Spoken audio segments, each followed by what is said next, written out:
following program was provided by an independent producer solely responsible for its content. The opinions expressed do not necessarily represent the views of this station, its staff, board of directors, or underwriters.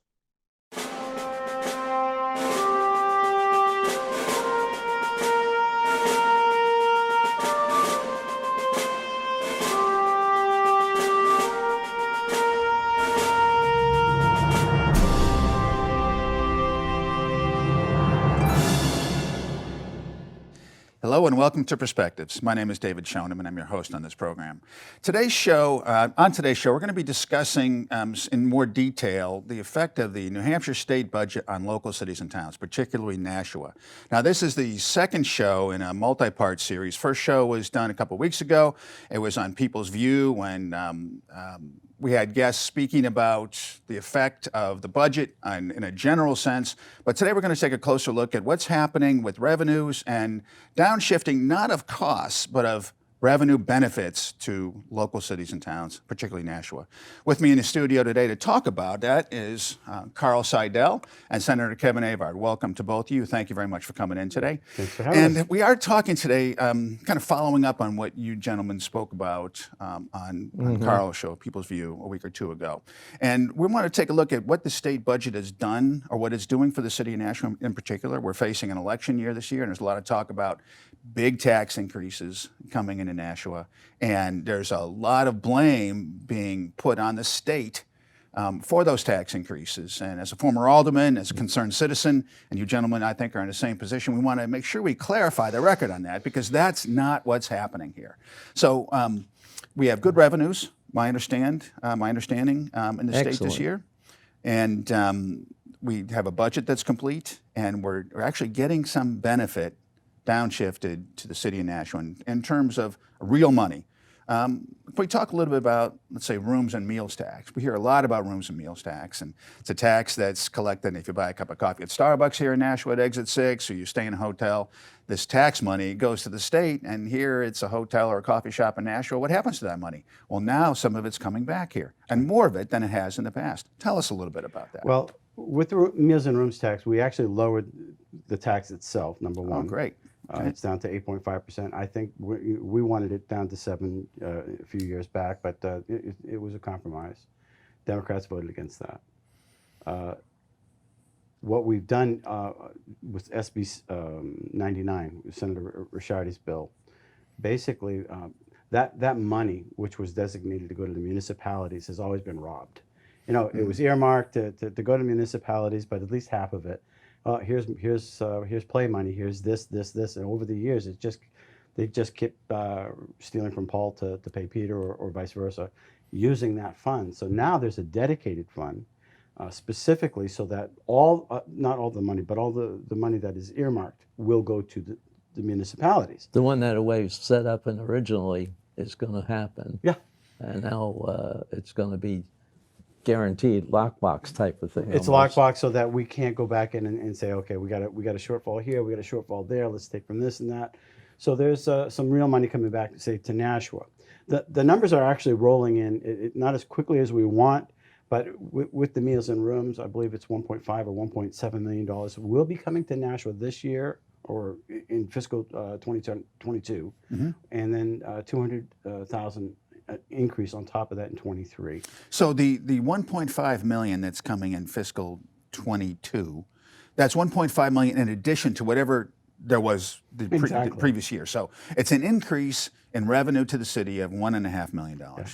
And then there's another 200,000, and this is a semi-permanent fund, but we don't know what meals and room tax revenue is going to be, but assuming the world doesn't change too drastically, people are still going to be buying their cups of coffee and still staying in hotels and that kind of thing. So this revenue stream is not a one-time windfall? It's ongoing. It's ongoing? It's ongoing. And so rather than downshifting, what's happening here, it's just my sense that the people that are spending Nashua into oblivion with tax increases are upshifting the blame to the state. There's a number of sources where the state is sending money back to the local municipalities. And rather than take responsibility for that, the people are saying, well, it's the state's fault because we hired 3 administrators for $300,000 a year. And over a 3-year period, that's going to be another $1 million just for the schools. Yeah. Not including the pensions that go along with that. You have a host of other issues around the town where, I would consider it discretionary spending, with the Center for the Arts or whatever. I mean, there are people for the arts, but the way they're going about with this thing, it's 24 million. Who knows what it's going to be in a couple of years from now? Yeah, it's not going to be capped at the 25 million they're saying Of course it is it's now. not. Started at 14, went to 25, and who How knows many what it's going to chart be. changes have they made? They never got the $5 million they were supposed to start by donations. They had this is the third change in what the place Did is they? going to cost now, and they still don't have enough support, really. Well, a friend of mine who's involved in activities here in the city describes Main Street as Beirut. Says, drive down Main Street, looks like you drive down Beirut. I've been to Beirut. Yeah. It does look like Beirut. The only difference is there's no pockmarked bullet holes in the walls on Main Street. But other than that, it's a rough looking Main Street. And It it's really sad. is. You compare it to Concord. Yeah. Now, They Concord, did. Concord did that just a couple years ago. looks They nice. really did. It's beautiful. it's a very nice, well done. Yeah. They had community participation in that. I know. This is like a top-down type of administration, and of course, if you question them, Well, I was on the board of Alderman when some of these decisions were being made, and what happened in a previous term to mine, but I learned about it as I was sitting there in the seat starting in 2013, was that the mayor was granted the right to use public funds to use public employees, for those kinds of activities. And once that happened, then it was sort of carte blanche. And maybe there was some checks and balances, but there weren't as many as there should have been. And a lot of things were able to be done that might not have been some more thought, cutting down trees and all that kind of thing. So it changed a lot, and we're really seeing the benefit of it now. Yet there's a lot of money being poured into what is really just a big hole in the ground now, there on Main Street, where the Art Center will hopefully one day be. But it's hard to draw people to the arts in a city that looks like Beirut, and putting up an art center isn't going to necessarily change that. These are hard things to try to solve, but this is where the city's spending its money. And you're right, I think we hear that all the time. If we're facing a 5% tax increase, where maybe more standard is 2.5%, roughly, is our averages, that's twice what we're normally used to. In a time when people are still struggling from the effects of COVID. an 18-month COVID shutdown, this is not the time to be doing that kind of thing. And we should not be blaming someone else. The state in this case. The fact of the matter is this administration, this Board of Aldermen, is spending taxpayer money without restraint. You need a spending cap. Well, we did put in the spending cap. It passed. The governor signed it, and now there's all kinds of rumors and prevarications, I will call them, how that now the local municipality of Nashua will not be able to accept federal grants, which is a bold-faced lie. Yeah. It's a bold-faced lie because the cap does nothing other than the fact that if you're going to go around the cap, the spending cap, you just have to have a supermajority. So what we're saying is, okay, you need this money, you have to have a supermajority with your alderman. Okay, so you have your supermajority. Right. You bypass it, but now there's a little level of accountability. And for them to be screaming and crying and balking at the fact that they have to be accountable for something is a huge red flag. Yeah. It's a huge red flag because what they're saying is, well, we can't have grants now. This is going to wreck our budget, blah, blah, blah. No, all it's going to make you do is be more accountable to the people that are your customers. Sure. Your customers want to know where the money's going. And I'm telling you right now, step out of your echo chamber. The local aldermen need to step out of your echo chamber. The mayor, you need to step out of your echo chamber and start talking to the local businesses that are furious with you. They're furious because you're spending this town into oblivion, and it's got to stop. And so the spending cap, all that's doing is making you more accountable to the public as to what you're doing in this town. In addition to that, you're knocking on doors, asking people to sign a petition so that you can pick the chief of police. How is that going to affect the negotiations with the unions? The chief is that whole system has been set up so that there wouldn't be a conflict of interest. And if you're in charge of who you pick as the chief of police, now you're going to be in charge of the negotiations that are happening in this town with an unduly amount of power. And for you to knock on the doors asking people to sign a petition so that you can pick the chief of police rather than the governor, the reason that has been put into place, and it's been there for years and it's worked fine, is because it is to protect the people from an all-powerful Chicago-style type of government happening here in Nashua.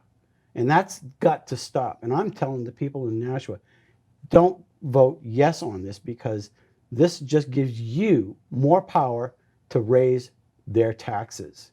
It's time for you to get your butt in gear and start listening to the businesses and the property taxpayers in this town.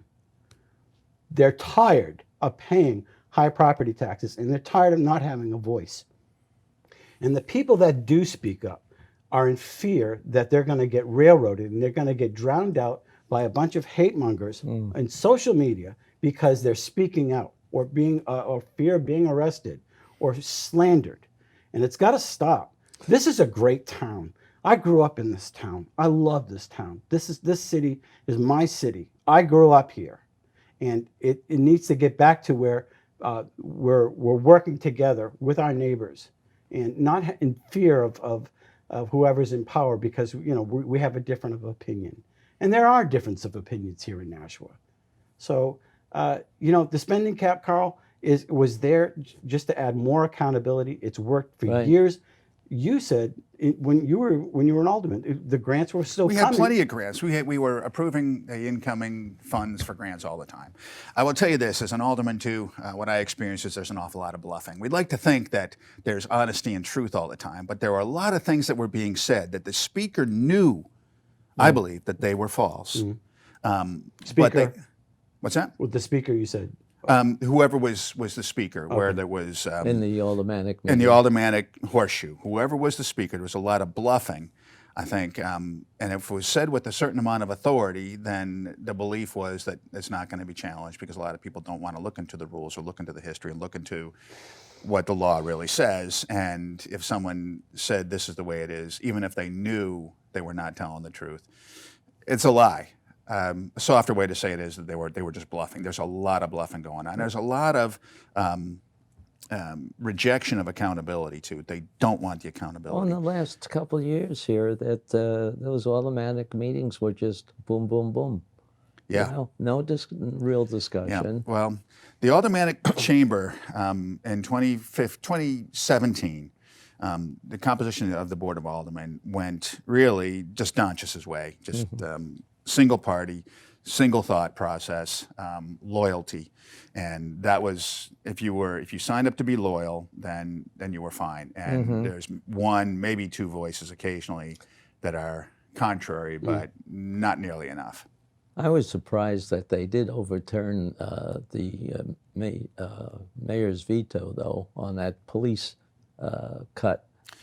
That surprised me. But A budget cut you're referring to. A budget cut that they, But it wasn't much. It was a token. I've seen that before too, where a mayor vetoed something, and the Board of Aldermen.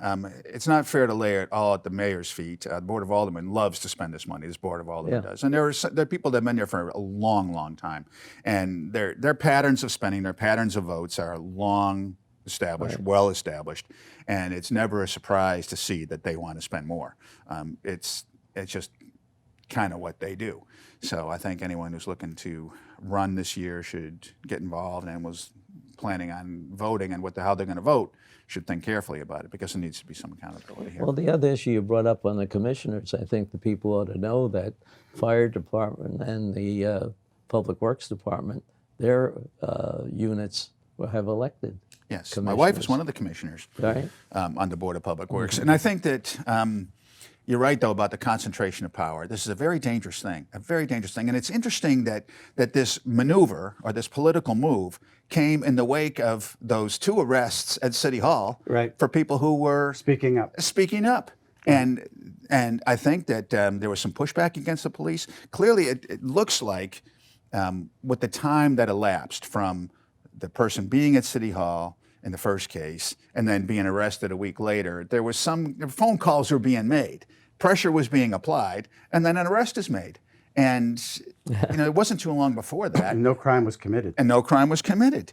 And no crime was committed. And I think that there was some pushback from the public on that. And I think that in this case, the mayor wants to concentrate that control of the police department so that there won't be any pushback when there, in his mind, needs to be future arrests. And this is a very, very dangerous thing. I strongly, with you, encourage folks to vote against this. So in the town of Mason, it's there's people that an individual that wants to run for alderman or selectman, one or the other, and the chief of police actually rents from one of the aldermen. There's no conflict there, is there? So there was a public meeting where this individual who wants to run for office sat down. Chief sat right behind him, and he got up out of his seat, moved to another part of the room. Chief got up and sat right behind him. Now, other people witnesses, and I'm getting all kinds of emails on this, and it's like, what is this all about? Is this intimidation? It happened years ago in Gilmington when a person spoke up because they didn't like the material at a school board meeting. He actually came on one of my shows called Speak Up because he spoke up about particular material that high school girls were having to read. And he got arrested. And it just seems to be a status quo with the other side of the aisle, with the Democrats. They use government as a weapon, not as a way of service. Right. And I mean that.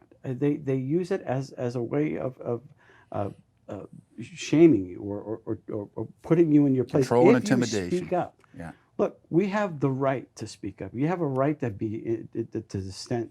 It's not always you have all the answers. Our party doesn't have all the answers. It doesn't. Right. That's why iron sharpens iron, and people need to have that right without fear to disagree, so that they can accomplish things. Another area, by the way, I want to switch subject because I can get a little angry at this because I don't like bullies. Yeah. I don't like it. It's bullying. It's city hall bullying its citizens. One of the other areas where I think was a great success, is the fact that we're phasing out the interest and dividends tax. Great. So what is that? So there are a number of people. I think the number was about 64,000 people that live off their interest in the state. You can correct me if I'm wrong, but that was one of the talking points of the opposite side. The Democrats voted that down, but we were successful to make sure that we can phase it out. There are people that are living off their interest and dividends that are on a fixed income. You have the Social Security, and of course, whatever they've done all their life, they've put their money away, they've done their 401k, they've invested properly, they've already paid taxes on this, and now the only true income tax that New Hampshire has is the interest and dividends, and that's on the people that live on a fixed income. They're called the rich. Well, if you put some money away and you did it the right way because everybody encouraged you to do so, you put in some pre-tax dollars and you got some interest off it, now you're getting, again, it was just another source of revenue so that the people who want to keep building up their infrastructure I don't know, they just feel entitled to your money. Yeah. But there are people that are living on a fixed income, watching inflation go up, up, up And again. nothing goes up. They on planned there. for their retirement. They made smart decisions. Right. And now the state wants to penalize All them right, for and it. there's talk of, they want to make that an income tax. We got rid of it. So we're phasing it out. That's just another way for the local people to be able to Oh, keep that's an their income money. tax too. It is. It's an Yeah, income it's tax. an income tax. It's That's- punishing people for doing the right thing over the years, for being a vibrant part of our society. Right. And now they're retired. And that money, when you talk about inflation and you talk about the cost of living across the board, it doesn't mean you're rich. It just means that you found a way to retire comfortably. Right. In some cases, not in all. Mhm. So keeping your money is one of the things that we wanted to make sure that could happen. It sort of makes up a little bit for the federal government taxing your Social Security too. I mean, I think that's another one. If you ever get an elected in a federal office, go after that one. It's 80-some% of the Social Security The is feds, taxed. the feds are spending us into oblivion at this point. There are a lot of people are worried right now about the COVID increase and the D strain or whatever. Yet at the same time, you have people coming from the border being shipped around the entire country.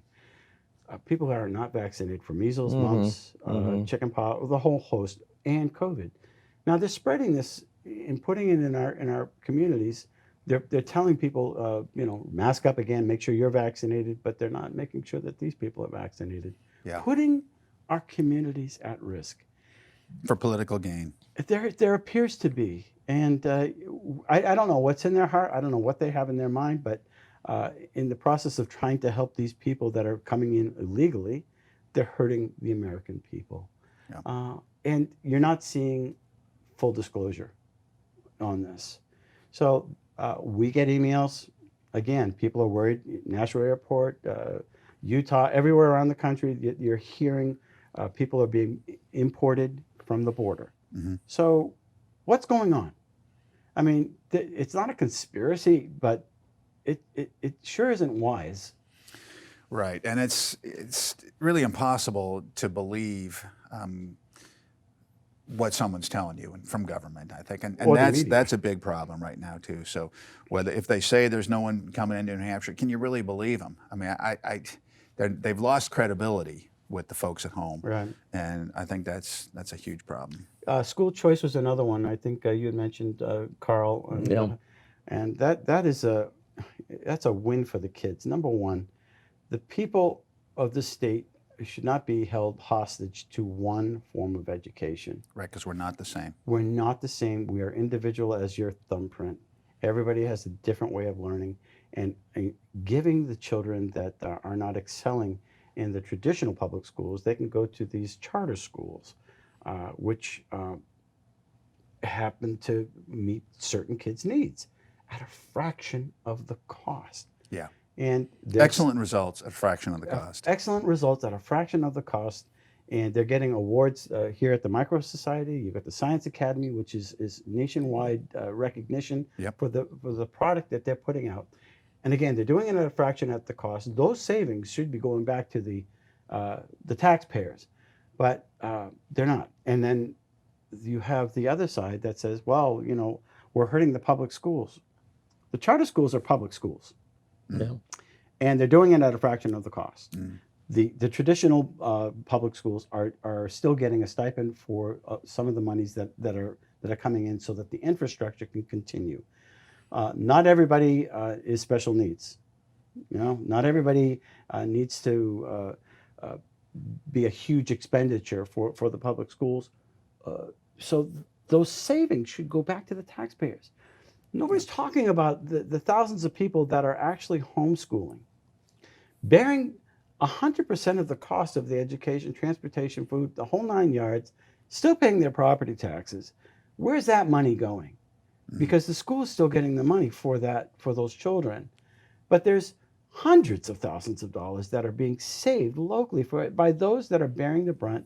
If you homeschool your child, you're saving the state or the city $18,000, $20,000 a year. Yeah. Okay, so why are you crying foul?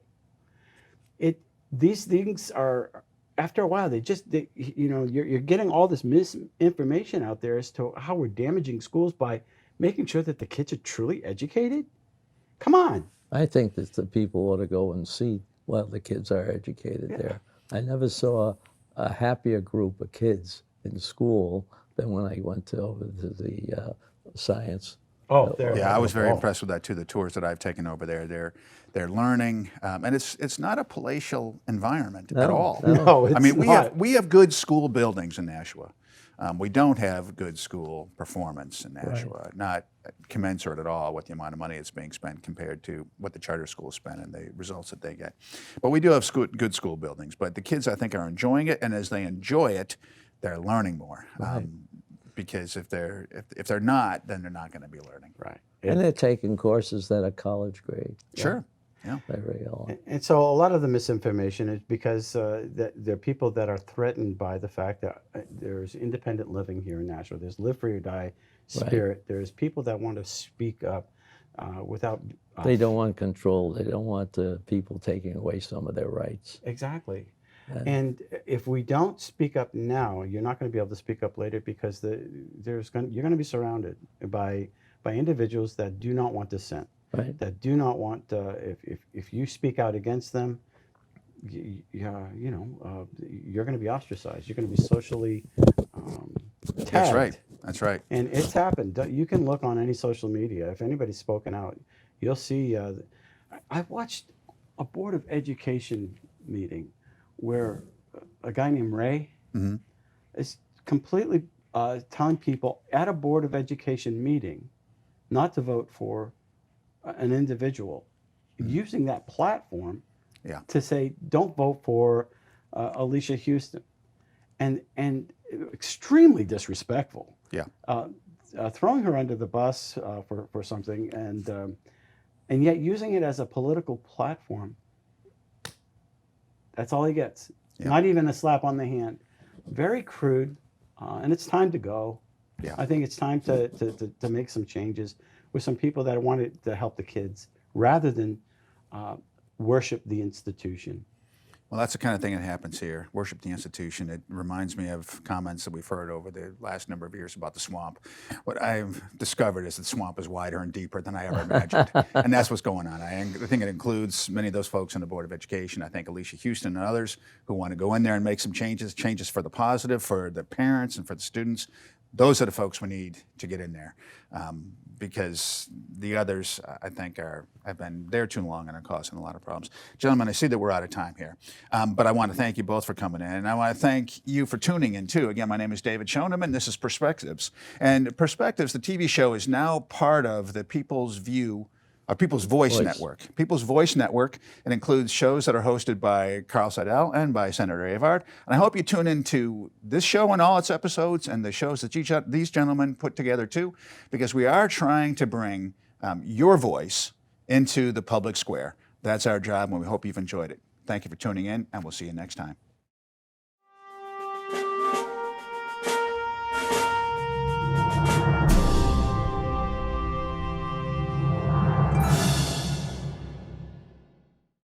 The preceding program was provided by an independent producer solely responsible for its content. The opinions expressed do not necessarily represent the views of this station, its staff, board of directors, or underwriters.